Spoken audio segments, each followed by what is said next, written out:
안녕하세요. 룩인사이더 TV 미술심리 에세이 작가 묵산 김태형입니다. 아이가 게을러 보여서 속 터질 때 부모된 입장에서 어떻게 대처해야 될지 먼저 얘기를 나눠보도록 하겠습니다. 아이를 키우다 보면은 생각했던 것만큼 움직이지 않을 때가 많죠. 저 역시도 첫째 아이가 머리도 좋고 재능을 가지고 있다는 걸 알고 있는데 그 재능을 발휘할 만큼의 노력을 하지 않을 때는 굉장히 속이 상하는 경우가 많더라고요. 여러분 아이들은 어떻습니까? 물론 부모의 얘기를 잘 따라서 열심히 노력하는 아이도 있겠죠. 그렇지만 그런 아이들이 소수인 반면에 대부분의 아이들은 그렇게 쉽게 부모님 말씀을 잘 듣지 않는 경험을 하실 겁니다. 우리가 아이를 키울 때 행복한 그런 순간들도 많지만 성적이 나온다든지 어떤 시험의 결과, 상장이 걸려있는 대회라든지 이런 것들을 준비하는 과정에서는 답답해 하시는 부모님들이 많이 계실 거예요. 그래서 오늘 제가 경험했던 이야기를 한 가지 할까 합니다. 아이들을 오래 가르치면서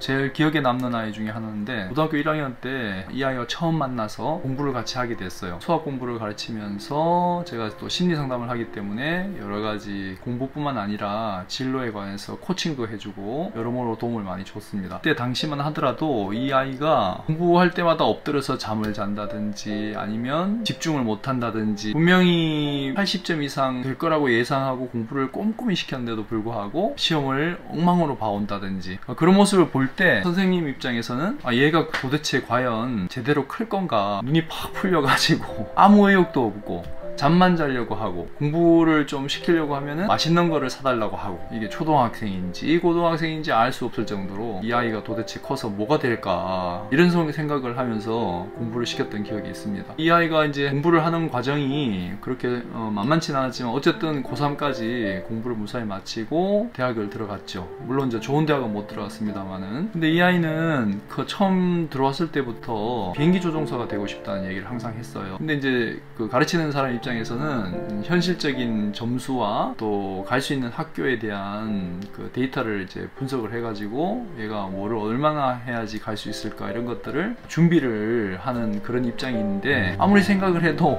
지금 공부하는 수준으로는 갈 만한 학교가 없는 거예요. 그래서 쟤는 도대체 어떻게 비행기 조종사가 되겠다는 건지, 현실을 인지를 하고 있는 건지 도대체, 이런 생각이 들었죠. 속으로는 뭐 그렇게 생각했지만 겉으로 또 야 너가 어떻게 가냐 이렇게 말할 수는 없지 않습니까? 그래서 그래 한번 열심히 해봐 이 정도만 얘기했지, 사실 속마음은 얘가 갈 수 있을까? 이런 생각을 했죠. 그런데 고3이 되고 비행기 조종하는 학과와 관련 없는 학과에 이제 가게 됐죠. 점수가 이제 되지가 않으니까 면접 준비도 하고 끝까지 이제 도와줘서 어쨌든 학교를 들어갔습니다. 학교를 들어갔는데 그리고는 이제 잊어버렸죠. 저도 이제 매년 새로운 학생들, 또 중간에 이제 그만두기도 하고 다시 오기도 하는 이런 학생들을 이제 많이 다루다 보니까 그 학생은 이제 잊혀졌죠.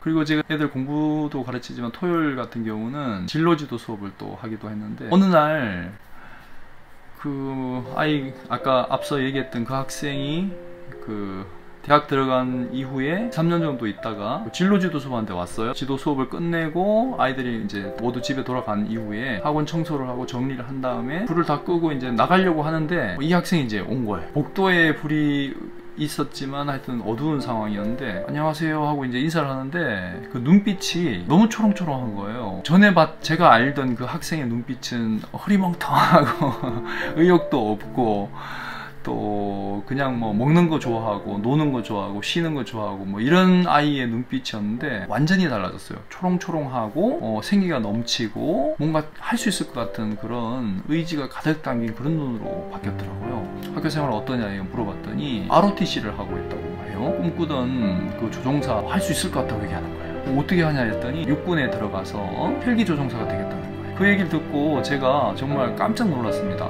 왜냐면은 저도 아이들에게 편견 없이 애들이 항상 잘 될 거라고 믿고 그렇게 이제 가르치고 있다고 생각을 했지만, 사실 애들이 행동으로 보여주는 그런 모습들을 보면은 실망감도 있고 잘 할까? 이렇게 의심을 했던 거죠. 저도 모르게. 이렇게 아이가 달라진 걸 보고 저는 정말 야, 애들은 정말 함부로 판단해서는 안 되는구나 이런 생각을 하게 되고, 사람이 이렇게 달라질 수 있는 건데 청소년들, 초등학생들, 그때 아이들을 대하는 태도에 있어 문제가 좀 있었구나 있구나 이런 생각을 하고 반성을 하게 됐습니다. 내 아이가 게을러 보이고 뜻대로 잘 안 되고 90점 맞을 수 있는 아이인데 80점 막 이런 부분이 속이 상하시겠지만, 아이들을 대할 때는 항상 가능성을 열어두고, 지금은 본인의 목표가 뚜렷하지 않거나 어떤 상황이 아직 노출되지 않았기 때문에 본인의 능력을 100% 발휘하지 못하는 거라고 생각을 하고, 정말 믿어주는 마음이 필요한 것 같습니다. 언젠가는 잘할 거다 이런 마음을 가지고 아이를 바라봐주는 것이 엄청 중요하지 않을까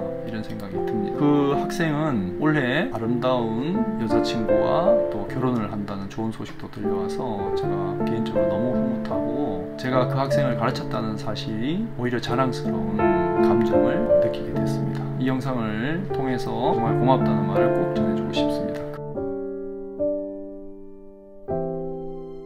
영상이 도움이 되셨죠? 도움이 되셨다면 루킨사이드 TV 구독과 좋아요 꾹 눌러주세요. 감사합니다.